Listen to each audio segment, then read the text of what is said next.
Should you choose the Wright mower?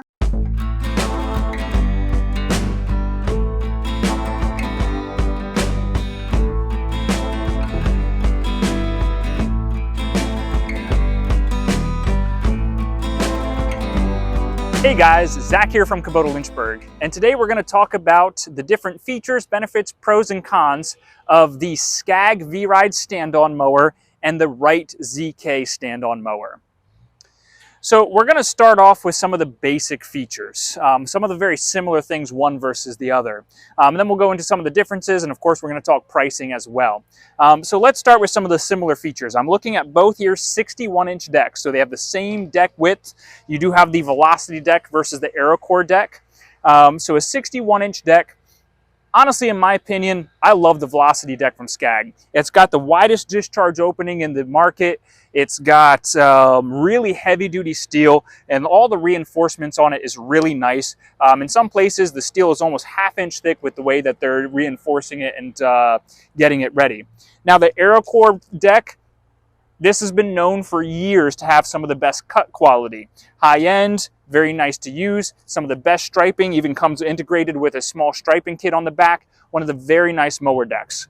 As far as decks, the Wright ZK can actually cut up to 5.5-inch tall material, where the SCAG can only cut up to 4.5. So if you're trying to get that really tall cut grass, or it's really thick your first pass around, you'd say, all right, this is going to be better. If it is thick grass that you're worried about, honestly, the Velocity deck with its wider discharge opening might actually handle it better than the Wright ZK. So keep in mind that even though it might cut a little higher, this has a little bit more output and discharge. If we're going to talk transmissions next, the transmissions are going to be similar, but the Wright does beat out the SCAG. You've got a 15cc motor. Don't quote me on all these specs. I'm trying to remember them all. You got a 15cc versus a 14, and different pumps, but it's basically just a little bit higher end grade transmission and motor system to it than the SCAG. Although the SCAG is still high end, it's still really nice. We don't have any issues with them, but this is topping it out a little bit better. One of my few areas, I love the SCAGs, but I think one of the few areas the SCAG is also going to beat the Wright on is going to be engine options. SCAG is known to have multiple engine options. So this one has the Kohler engine. You can get Kawasaki engine. You can get Briggs engine, the Vanguard engines on them. You can get carbureted versus EFI. You have engine options available to you. On the Wright, you only have two engine options, Kawasaki or a 37 horsepower Vanguard.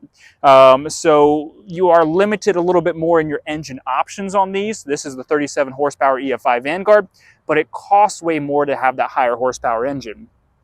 Price range, because this is what everybody asks. Right now, as of today, this is going to cost you between $11,500 and $12,500. You know, that's standard cash pricing. You know, other discounts may apply. See disclaimers below. Just kidding, there's no disclaimers below.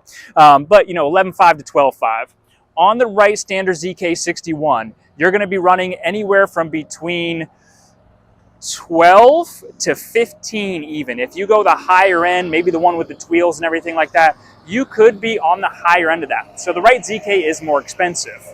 Some of those other features that are going to add to the expense is going to be your fuel tanks. You can see this has dual fuel tanks. Hold up to 15.5 gallons of fuel. That's a crazy amount. You can run the whole day, 2 days, without having to fuel back up.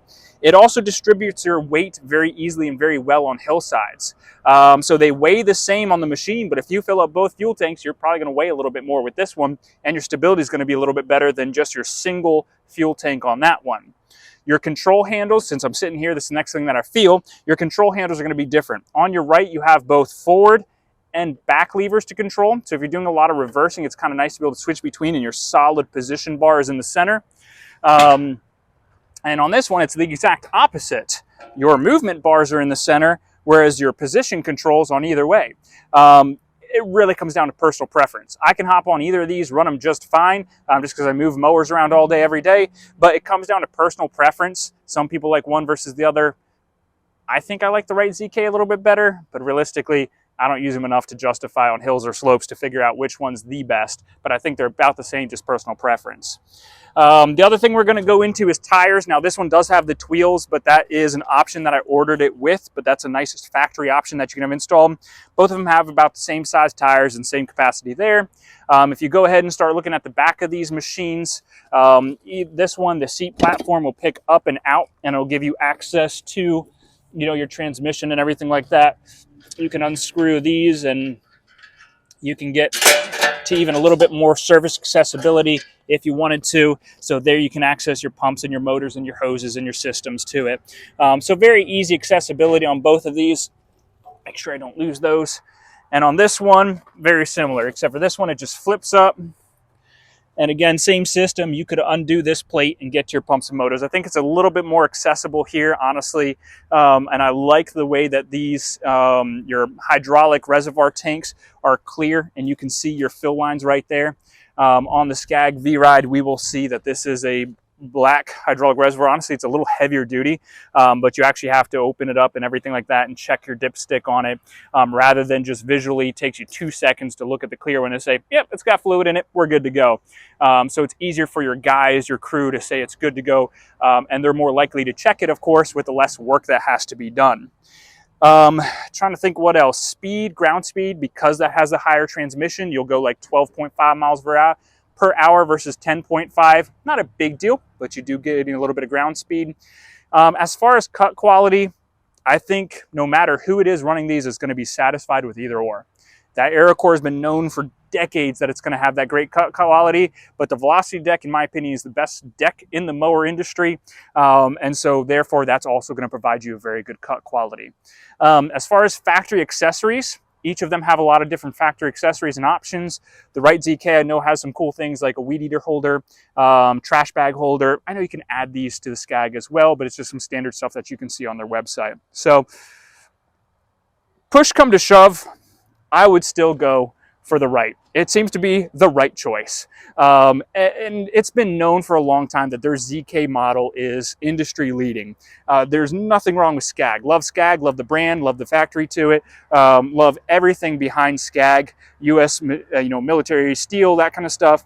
But at the same time, other than a couple small features, and one last thing I'm noticing here, I like the operator station a little bit better on the SCAG. This seat is a little bit, this cushion is very nice. It's a little bit more comfortable in my opinion, holds you in a little better, especially on those hills and slopes. But what I would say is almost every dealer that sells these brands is going to have a demo or a loaner. Try them out, test it, run it, see what's going to be best for you. You can't go wrong with either or, but I think the Wright leads the industry right now, still continues to lead the industry in the stand-on mowers. So obviously holler at me if you have any questions or if I messed anything up in this video.